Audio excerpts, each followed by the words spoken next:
Okay, so once you have your HDMI cable hooked into the back of the box going to your TV, and you have your power cord hooked up to the back of the box going to your outlet, and if you're using the Ethernet, you're going to have your Ethernet cable plugged into the back going to your router.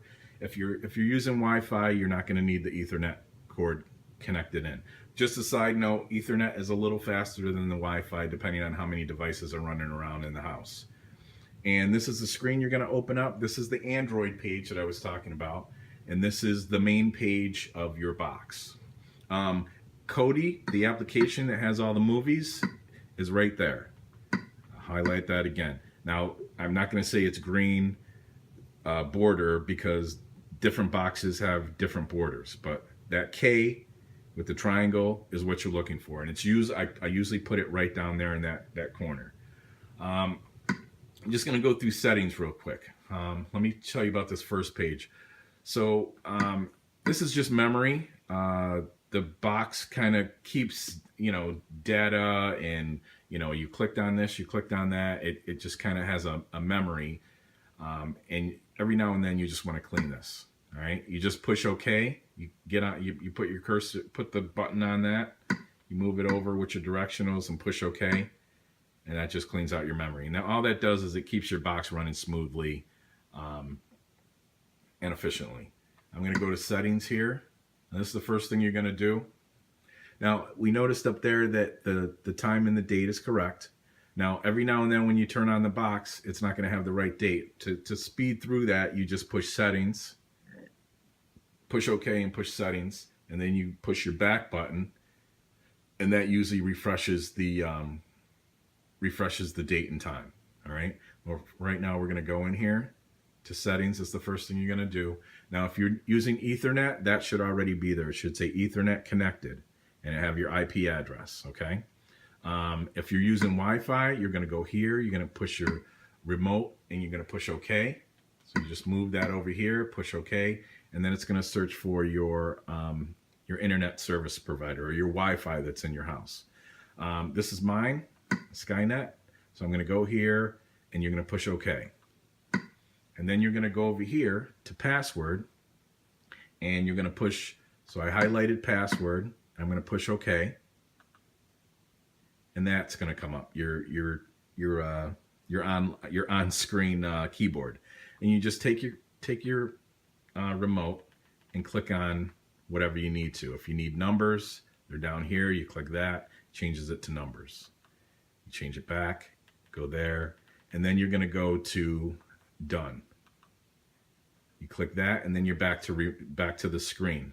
Now you can go down here, and then you're going to push. I'm not going to do it, but you push connect, and then that should run through your system and connect. If for some reason it didn't connect or it doesn't say connected now, then you go back through. Maybe you just misspelled something or didn't put the right letter in. You can also turn this on so you can see what you're typing. Okay. So I'm on Ethernet, so I'm just going to use Ethernet.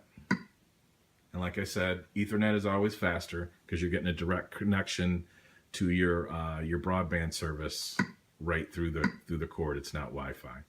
So this is HDMI settings, your display settings. I keep this on auto detect, so if you have a 480, a 720, or a 1080p resolution TV, it's going to automatically recognize that and adjust the screen to what you have. All right. This is a hide status bar, and I'll turn it off just to show you. See, that comes up on the bottom. We don't really need that on the box. It's usually for a phone, so we can just turn that off, and that comes default off. So this right here comes in handy. You push this, it says display position, and what you do is you push this, and then say if the screen's not fitting exactly where you want it, you can adjust this by pushing left or up and down on your remote, and it fits to your screen. Because mine wasn't 100, it was about, well, it is 100, but I like it 98 when I'm on Kodi. So you can go back and adjust that whenever you want. And then to get out of that, you just push that back button like that.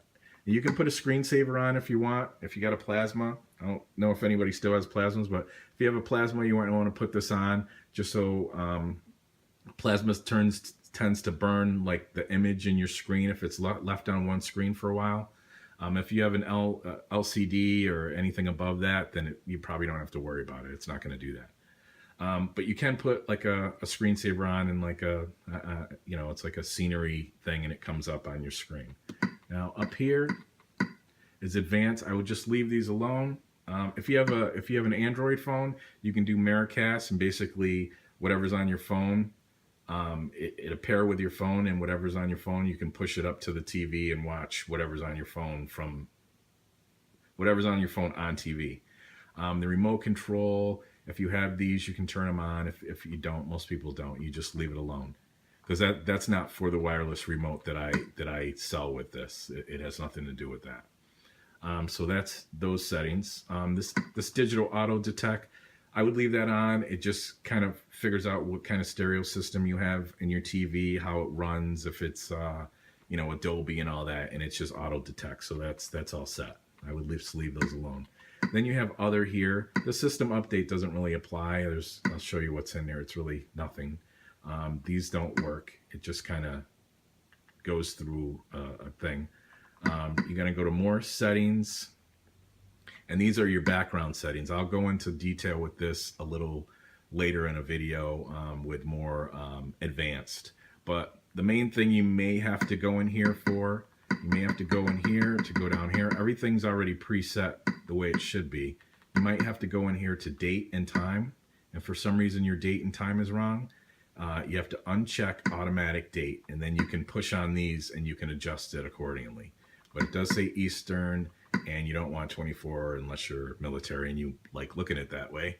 But then after you set the date and time, I put the automatic back on, and then it'll just do it from your internet provider. So that's basically, you do the back button to get out. You keep pushing it, and you'll end up back on this page. Now, the next video, I'm going to go through going into the actual program of Kodi and showing you how that runs and everything that's involved in there. Okay, thank you.